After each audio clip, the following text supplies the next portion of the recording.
everybody was very scared. The looks on their faces, you just didn't know what was happening next.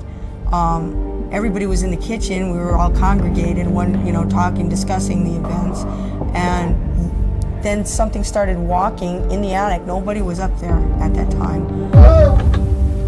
What's wrong? What happened? It's getting very hard to even be here. I feel like just packing up the kids and going to Texas right now. I'm really scared. Watch, she's going to pass out. Sit the camera down. Sit him down. Sit him down. Come on, you guys, let's go. Please, let's go. Please, let's go. Please, what happened to her? Oh my God. Everyone just left except us. Things are starting to drip out of the cabinets. Nobody believes us, but it's happening. There it is. There it is, right there. It's dripping.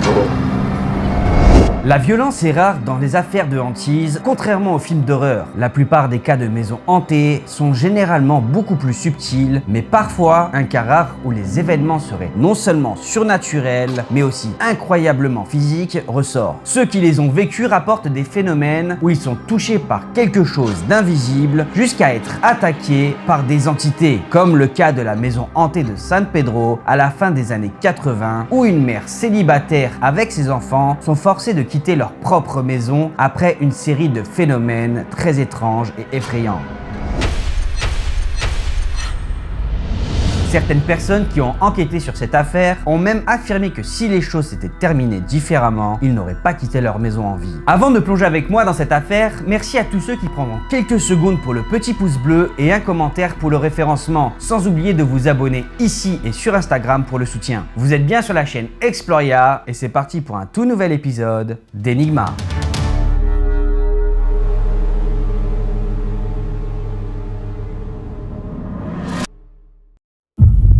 When this was happening, I was very frightened, more frightened than Jackie was, obviously, because she stood there and took pictures of the whole occurrence. I was ready to run out the door. I asked her to leave, but she was very interested in getting it on film.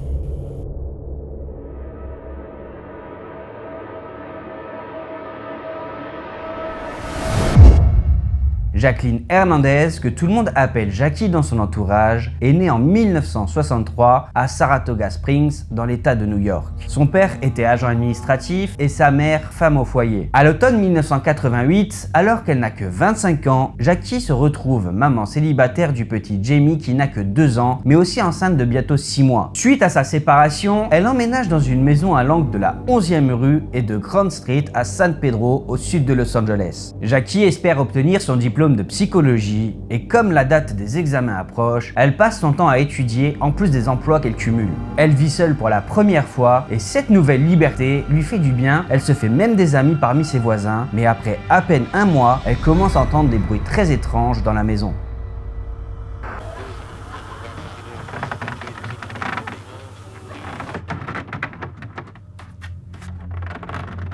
Un soir, alors qu'elle regarde la télé, elle entend des bruits semblables à des grattements provenant d'un mur du salon. Elle colle donc une oreille à la paroi et semble entendre des cailloux qui dégringolent le long du mur et qui tombent lentement sur le plancher, ce qu'elle trouve assez étrange puisque la maison est en bois comme beaucoup de maisons aux États-Unis. Ce soir-là ne sera que le début d'une succession de phénomènes qui vont devenir de plus en plus fréquents.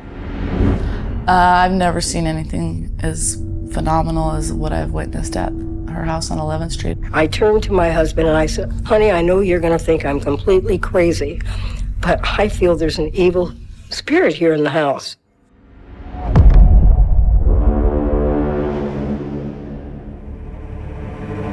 Tous les soirs, un son aigu fait son apparition. Il est tellement fort qu'il en devient douloureux. Mais Jackie remarque que ce bruit passe par le conduit d'aération, mais il semble provenir du plafond. Une nuit, Jackie est décidée à en savoir plus et suit ce bruit jusqu'à la buanderie. C'est à ce moment qu'elle aperçoit la trappe du grenier grande ouverte avec aucune lumière de l'autre côté. Pour refermer la trappe, elle grimpe sur la machine à laver qui se trouve juste en dessous, puis tend son bras pour attraper la poignée, mais la trappe se referme violemment dans un bruit sourd. Heureusement, Jackie a le réflexe de retirer son bras à temps. Pour la première fois, elle a l'impression de ne pas être seule dans sa propre maison. À peine le temps de se remettre de ses émotions qu'elle entend des coups résonner à sa porte d'entrée, la faisant sursauter. Il est à ce moment un peu plus d'1h du matin et il s'agit de Suzanne Castaneda, qui est sa voisine mais aussi une très bonne amie. Jackie lui avait parlé de certains événements, il lui avait fait part de ses inquiétudes. C'est d'ailleurs pour cette raison que ses amis viennent lui rendre visite de plus en plus souvent et même tard la nuit. Jackie lui explique ce qu'il vient de se passer avec la trappe du grenier quand soudain un coup violent retentit dans la cuisine. Les deux femmes se précipitent et s'aperçoivent qu'un des tableaux a été décroché du mur et posé sur le rebord de l'évier. Elles retrouvent même 2 clous posés à la verticale en équilibre sur la table. Elles sont toutes les deux d'accord sur une seule chose, il est pour elles impossible que les clous soient sortis du mur et qu'ils soient tombés dans cette position seuls, quelqu'un les avait forcément déposés sur la table. Une autre voisine et amie de Jackie est une adolescente, elle s'appelle Chrissy Zivkovic et elle vient souvent garder Jamie lorsque Jackie travaille. Elle s'apprécie énormément et passe beaucoup de temps à discuter. Un soir, Chrissy garde Jamie qui est déjà au lit, il est tard et elle n'entend pas le moindre bruit, alors elle décide de monter et de s'assurer que le petit va bien. Elle traverse le couloir, mais alors qu'elle s'approche de la chambre, la porte s'ouvre toute seule. Chrissy est intriguée et rentre dans la pièce en refermant la porte derrière elle. Elle s'aperçoit que Jamie dort paisiblement, donc elle s'apprête à ressortir quand le même phénomène se reproduit, la porte s'ouvre devant elle. Perturbée, Chrissy se rassure en se disant que pour une mystérieuse raison, la porte doit s'ouvrir quand on pose le pied à un certain endroit du plancher. Quelques temps plus tard, alors que Jackie et Chrissy discutent en préparant le repas, elle remarque d'étranges lumières qui vont et viennent très rapidement au plafond de la cuisine. Going around on the kitchen ceiling, and there's a light film of smoke up there, and I don't know where the smoke is coming from, but I got the lights that have been zooming around. There's been light beams on the dancing around on the ceiling, and then there was also a shape form. I looked up here, there's a little light that was going around and around and around real fast, and then another, it kind of like broke in half, just like a cell would divide.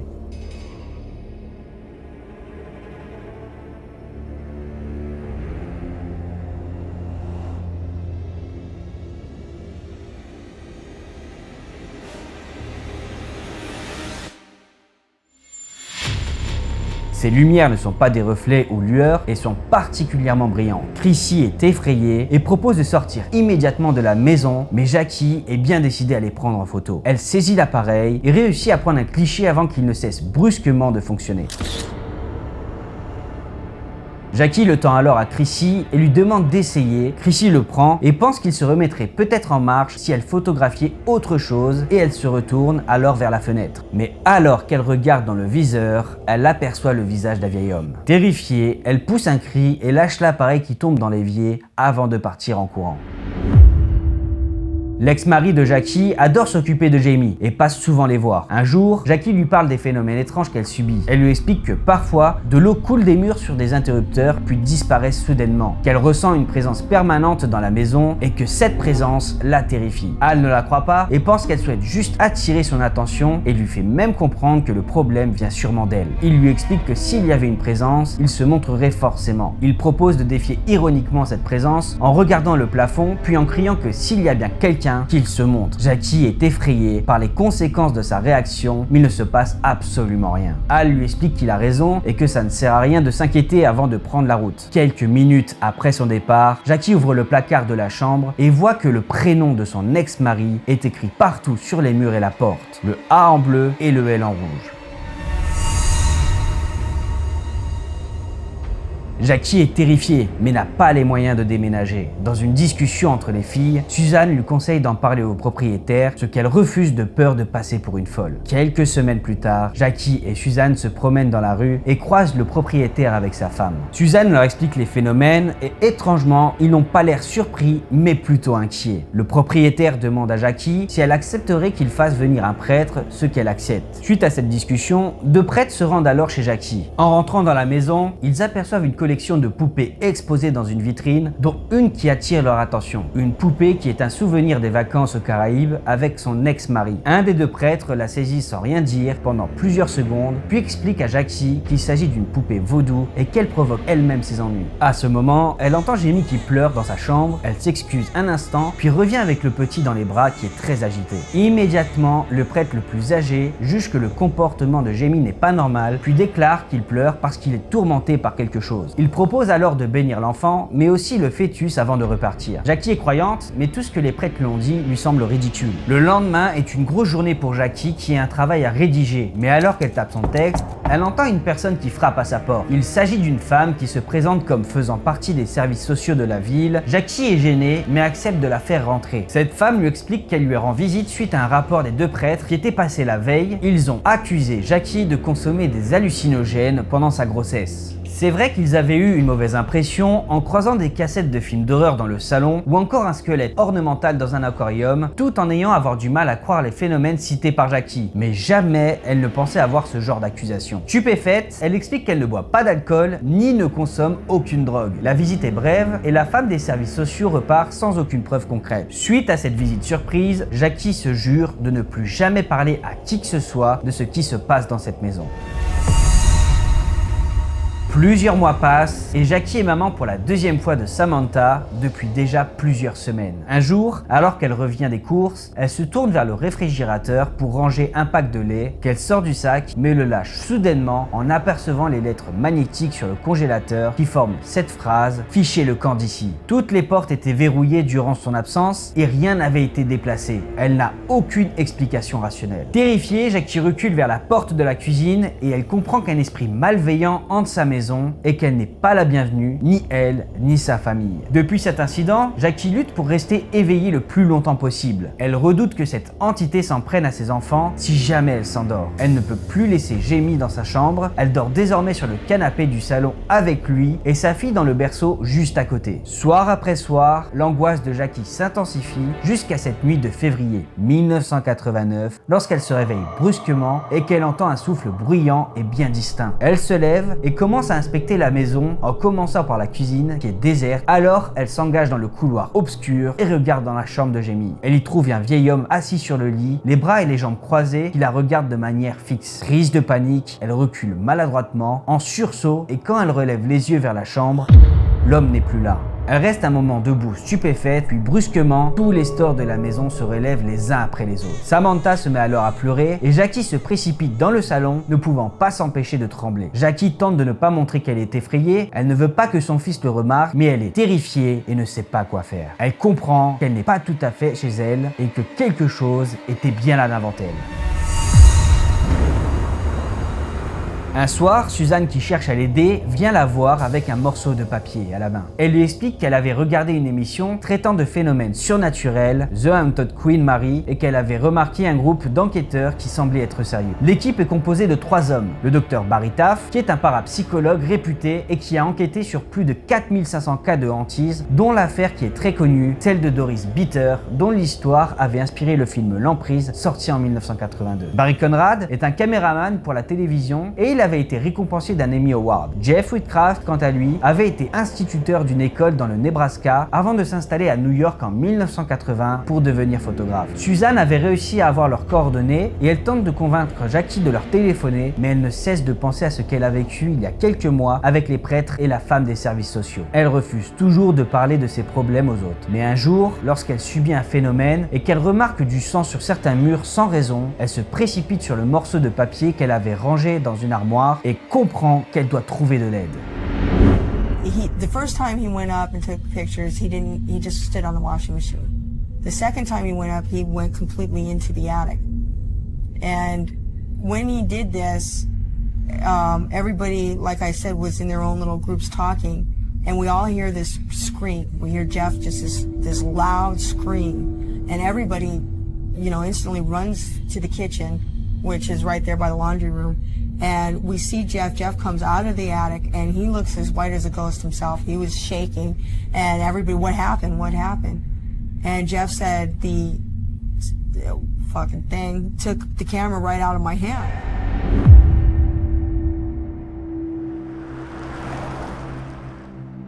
Le mardi 8 août 1989, toute l'équipe de l'émission, dont les 3 enquêteurs, accompagnés de Larry Brooke, qui est un journaliste local, se présente au domicile de Jackie Hernandez. Ça tombe bien, puisque Al est aussi présent, il rend visite aux enfants et peut donc s'occuper d'eux dans leur chambre pendant que Jackie discute avec les enquêteurs. Pour Al, c'était la meilleure solution, car il ne croit pas en toute cette histoire, et selon lui, les enquêteurs ne vont rien trouver et le problème sera réglé. Pour commencer, l'équipe propose de faire une interview dans différentes parties de la maison. Jackie est plutôt réticente, elle pensait qu'ils allaient directement enquêter, mais elle accepte finalement. Lorsqu'ils s'apprêtent à enregistrer la dernière séquence, un premier phénomène inattendu va se dérouler. Une fois les lumières rallumées, l'équipe suppose que c'était dû à une panne de courant ou qu'un fusible avait tout simplement sauté et l'interview se poursuit. Jackie est convaincu que l'esprit qui hante la maison est contrarié par la présence de l'équipe. À la fin de son interview, Jackie remarque rapidement que Jeff Woodcraft, le photographe, se montre très sceptique. L'équipe décide désormais de se rendre sous la trappe dans la buanderie pour que Jeff puisse aller dans le grenier et prendre quelques clichés. Al est toujours dans la chambre avec les enfants, mais il entend une voix qui lui ordonne de quitter la maison et exactement au même moment, l'équipe qui se trouve toujours sous la trappe entend un cri provenant du grenier. Jeff surgit au niveau de la trappe et redescend. Il affirme d'une voix tremblante que quelqu'un lui avait arraché son appareil photo des mains. Alors que ses collègues tentent de le calmer, Barry, le caméraman, court jusqu'au véhicule pour récupérer tout son matériel vidéo. Quelques minutes plus tard, après s'être remis de ses émotions, Jeff souhaite récupérer à tout prix son appareil qui lui a coûté très cher et qui lui permet de gagner sa vie. Cette fois-ci, c'est Barry qui monte pendant que les autres l'attendent sous la trappe. Il veut récupérer l'appareil photo, mais aussi vérifier qu'il n'y a aucun autre accès qui personne n'aurait pu l'emprunter. Une fois en haut, il allume le projecteur et commence à filmer, mais presque immédiatement, la caméra cesse de fonctionner. Les 2 enquêteurs récupèrent la caméra et changent la batterie. La caméra se rallume et fonctionne, mais une fois dans le grenier, le voyant vert devient rouge et l'image s'assombrit progressivement jusqu'à disparaître. Jeff monte et fouille le grenier et finit par retrouver son appareil photo dans un coin de la pièce. Il avait été dissimulé près d'une petite caisse poussiéreuse et l'objectif en avait été retiré. Il le retrouve au sol, pas très éloigné de la trappe. Une très mauvaise odeur commence à envahir le grenier et Jeff se met soudainement à crier. Whoa! What's wrong? What happened? I told you, get down, get down!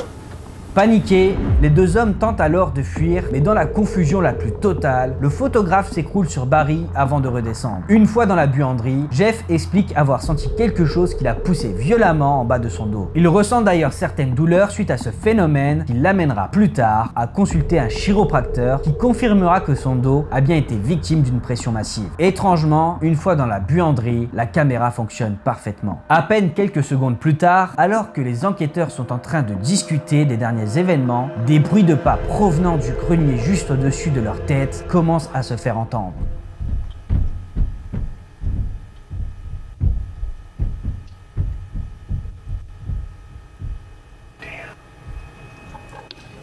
There has been noises in this room that come from right in the center, right here. Go ahead and talk. Go ahead and That's talk. where the noises come from. Sometimes there's a noise like a deep hum, and it's come from right here in midair. It's come from right So in the you've heard center. noises in this room? Oh yeah, deep humming. It comes from right here, right in the center of the room, and there's nothing here. Une fois les bruits enregistrés, l'équipe commence à remballer tout le matériel. Jackie est sidérée, elle pensait qu'ils étaient venus pour la débarrasser de l'entité, mais le parapsychologue tente de la rassurer en lui précisant que malgré ses manifestations, elle ne risquerait rien. Le docteur Barry Taft et le journaliste local sont les premiers à partir. Alors que Barry Conrad et Jeff Woodcraft discutent encore avec Jackie et Suzanne, une substance étrange commence à s'écouler d'une armoire murale. Ils tentent de trouver une explication logique, mais n'en trouvent aucune. Ils prélèvent néanmoins un échantillon qu'ils feront analysés par un laboratoire médico-légal, mais ils ne se douteront jamais de ce qu'ils ont bien pu récolter. Il s'agira finalement de plasma sanguin humain.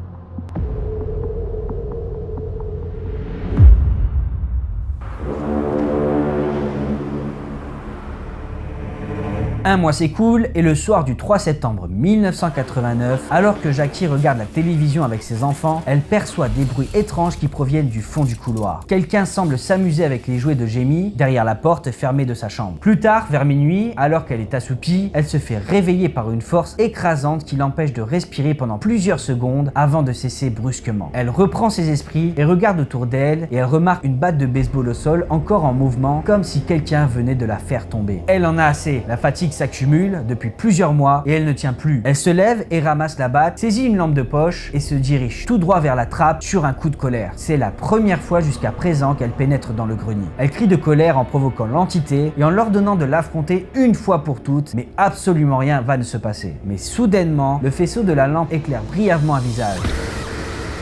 Surprise, elle sursaute et dégringole à travers la trappe. Une fois au sol, en regardant en direction de la trappe, elle aperçoit le visage de cet homme qu'elle avait déjà aperçu auparavant, la fixant avant de disparaître, puis la trappe se referme violemment. Le lendemain, dans la soirée du 4 septembre, Jackie est épuisée et n'en peut plus. Elle décide de prendre ses enfants avec elle, puis sort de la maison en courant, tout en prenant le soin d'apporter avec elle le téléphone sans fil posé près de la porte. Elle a peur de ne plus pouvoir protéger ses enfants, voire même de mourir. Une fois dans le jardin, elle compose le numéro de Barry Conrad qui lui répond. Ce soir-là, il est en compagnie de Jeff Whitcraft et de Gary Boehm, qui est un de ses amis. Elle les supplie de venir la chercher en criant que sa maison est hantée par un homme. Les trois hommes prennent l'appel au sérieux et décident de faire la route depuis Los Angeles. I'm not staying here, Barry. I'm out of here. I gotta get out of here. I can't stay here. The objects were being thrown across the room. The kids' toys were being levitated off the ground. I was just ready to just jump in the truck and just drive until it ran out of gas because I had no money at that time. I just wanted to get as far away from the house as possible. Jackie? Jackie, you cut the line. The phone conversation was interrupted. The call was interrupted by it was disconnected. Jackie? Jackie? We were talking. Hello? You just cut the line. What happened? Are you guys there? Are you guys there? Yeah, yeah. You know, she won't get any sleep. We better go down and get her. Jackie? What? We're gonna come down and get you. Okay? Okay. Alright, we're coming right now. Okay, hurry, please. I don't know how long I can stay here. We're leaving right now. Okay. Bye-bye. Bye. Okay, bye.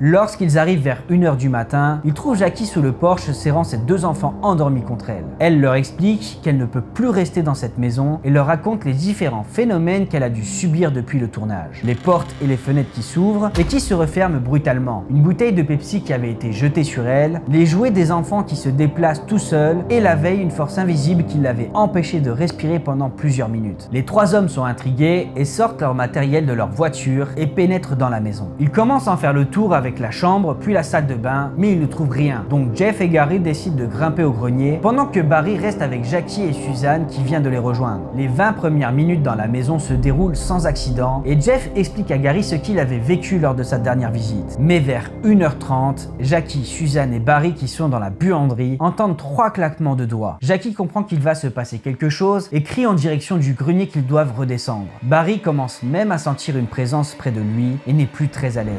You guys just shine a light down here? No, that didn't look what I like. No, that's not what I saw. Right after I see this light, another amazing thing happened. There was a sound in my left ear, and I'll never forget this. It just sent chills down my spine, and it sounded like someone snapping their fingers. It was just as plain as day, and it sounded just like this. Au grenier, Jeff dit à Gary qu'il pense qu'il va rien se passer quand brusquement il se fait soulever dans les airs et tire en arrière. Gary l'entend gémir et se retourne. Dans l'obscurité, il demande à Jeff si tout va bien, mais aucune réponse. What's wrong? What happened? Dans la pénombre, il distingue la silhouette de Jeff qui se tient dans une posture assez étrange, puis l'éclaire avec la petite lumière de son appareil photo. Lorsqu'il enclenche le flash, il remarque que les pieds de Jeff ne touchent plus le plancher et que sa tête est penchée de travers contre le plafond du grenier. Gary s'aperçoit que Jeff tente de lui dire quelque chose au moment de prendre les photos et il remarque quelque chose autour de son cou. Il comprend que Jeff est suspendu à une corde par le cou et l'aide immédiatement à la retirer, mais n'y arrive pas car elle est trop serrée, donc il la décroche d'une poutre. Et étrangement, Jeff n'a aucun souvenir de ce qui a bien pu se passer. Quelques minutes plus tard, Jackie et Suzanne aperçoivent les deux hommes qui réapparaissent au niveau de la trappe avant de redescendre. Jeff est terrifié, il tousse et sa gorge est marquée. Le sang de Barry se glace lorsqu'il aperçoit la corde encore au cou de Jeff. Ils partent tous dans la cuisine et Gary explique à tout le monde ce qui s'était passé dans le grenier. Gary affirme même que Jeff aurait pu y perdre la vie s'il n'était pas là avec lui puisqu'il n'aurait pas pu se détacher tout seul. En sortant de la maison, Jackie remarque que la petite Samantha a une marque sur le front. Cette nuit aura été sa dernière dans cette maison. Alright, let's go, please, let's go. Please, let's go. Please, what happened to her? Oh my God.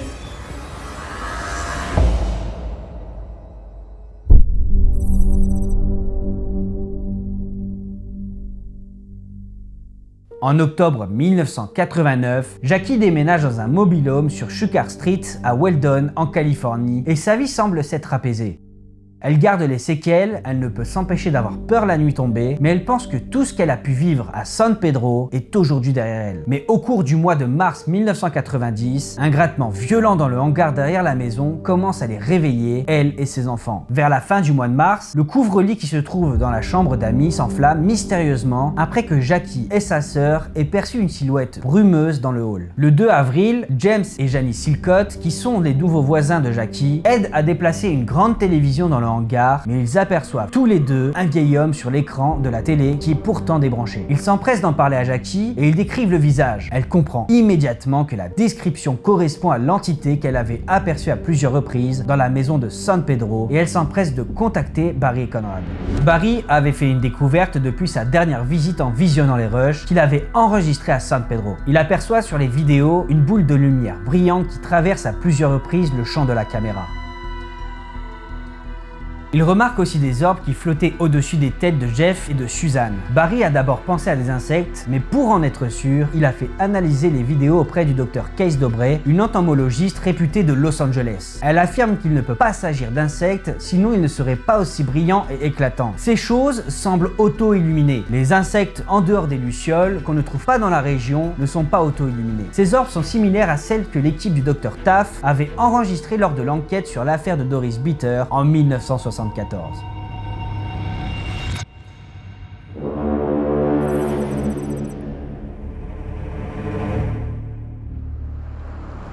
Le 13 avril 1990, Barry se rend à Weldon suite à l'appel de Jackie, mais il n'est pas seul. Jeff, qui refusait de retourner dans la maison de San Pedro, a accepté de l'accompagner. Il pensait faire une simple interview de Jackie et de ses voisins pendant quelques heures, puis reprendre la route pour Los Angeles. Il n'imaginait pas revivre le même genre de nuit qu'à San Pedro. Après l'enregistrement des interviews, Jackie et Tina Lawler, qui est une voisine, insistent pour que les deux hommes testent la planche de Ouija de Tina. Barry est très sceptique, mais il accepte tout de même. Ce soir-là, il faisait chaud dans la Sierra Nevada, mais après s'être assis autour de la table, la pièce dont toutes les fenêtres sont fermées se refroidit soudainement. À peine les doigts posés sur la planche que la goutte commence à se déplacer en répondant à certaines questions. Lorsqu'ils demandent à cette entité de se présenter, ils reçoivent en réponse « Maintenu dans l'eau, Pedro Bay, 1930 ». Quelques minutes plus tard, Barry demande pourquoi il s'en prend constamment à Jeff et la réponse est claire « Il ressemble à mon assassin ».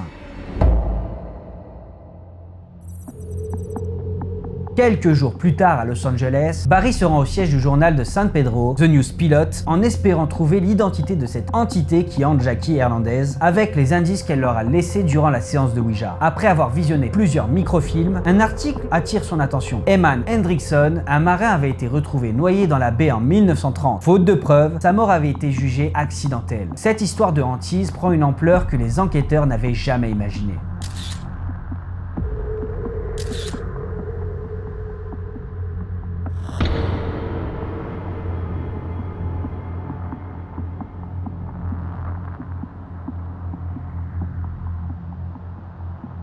Un ami de Barry lui suggère de réexaminer la corde qui avait été nouée autour du cou de Jeff Whitcraft la nuit où cette entité avait tenté de l'étrangler. Barry montre alors la corde à Luke Kugis, un pêcheur de San Pedro, qui lui confirme que le nœud est un nœud de chaise, un nœud traditionnellement employé par les marins qui naviguaient à bord de navires marchands. Lorsqu'il retrace l'histoire de l'ancienne maison de Jackie, les enquêteurs découvrent que plusieurs marins y avaient résidé lorsque San Pedro était encore une ville portuaire. De son côté, Jackie a du mal à se reconstruire dans sa nouvelle maison et ses amis lui manquent. Elle prend la décision de retourner à San Pedro dans un petit appartement au 7 West Street. Elle remarque encore des lumières étranges qui se déplacent, des lustres qui se balancent par moments, des appareils électroménagers qui s'allument seuls, des objets déplacés sans raison, mais aussi des bruits bizarres dans les murs.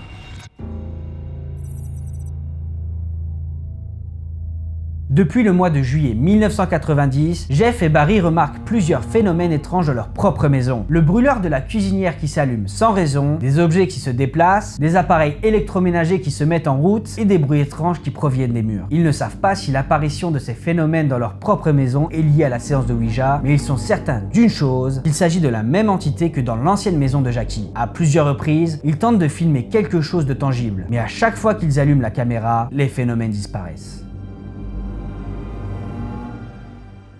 En août 1990, alors que Jackie nettoie la chambre de ses enfants, elle aperçoit une apparition lumineuse qui plane au-dessus du sol près du placard. Cette masse lumineuse se divise en plusieurs petites lumières, puis se réunissent à nouveau en un gros globe lumineux. Jackie a le réflexe de prendre des clichés avec son appareil photo avant qu'elles ne disparaissent. Elle fait analyser les clichés au laboratoire d'Alan Wedertz à Hollywood et il admet être dérouté. Pour lui, ces photos sont incroyables. Il n'avait jamais rien vu de tel en 25 ans dans sa chambre noire. Il remarque que ses orbes s'illuminent d'elles-mêmes, contrairement aux lumières qui se reflètent. D'ailleurs, il trouve très étrange qu'il n'y ait aucun reflet sur le mur du fond. Quelques années plus tard, Barry et Jeff écrivent un livre sur le cas de San Pedro. D'ailleurs, ils ont sorti un documentaire au même nom que le livre, comprenant tous les enregistrements originaux. Did you see an entity moving in the darkness of the attic on the first night of your visit? Yes. How a voice stress analyzer works basically in just very small terms is that it counts the microtremblors in your vocal cords. As somebody speaks, their vocal cords vibrate. In other words, when you were a child and somebody asked you if you've stolen anything, you would say, no. That's an uncontrollable response of the vocal cords. As we grow up and become adults, we learn to control that response. We can say no. The vocal cords are still vibrating. If you're not telling the truth, they'll vibrate more times per second. Basically, is how it works. Has an entity ever inflicted pain upon you while living in this house on 11th Street? Yes. After the results of these tests came in from the VSA, I studied them myself. They were also studied by a couple of other individuals. The tests were truthful. The answers were truthful. Some of the questions, did you see flying balls of light? Were there unknown forces there pushing you? Did something hang you in the attic? These questions were all answered truthfully, and I have to believe by the results of my tests that these people were telling the truth.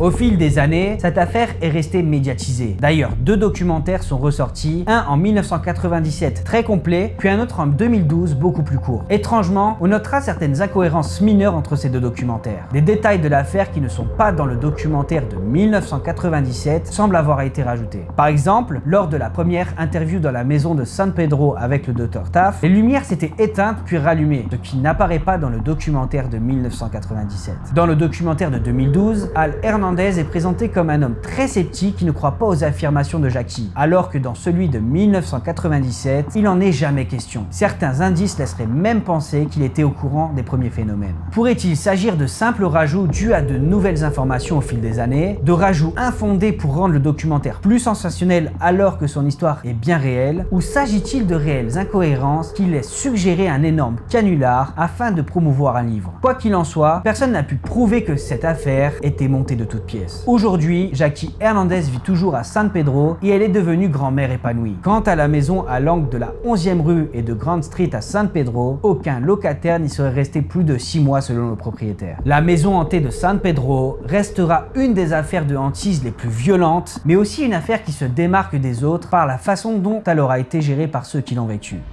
Alors, quel est votre avis sur toute cette affaire? J'ai hâte de lire vos commentaires. Encore merci à ceux qui prendront quelques secondes pour le petit pouce bleu et un commentaire pour le référencement, sans oublier l'abonnement ici et sur Instagram pour le soutien. Et on se retrouve la semaine prochaine pour une autre affaire très étrange.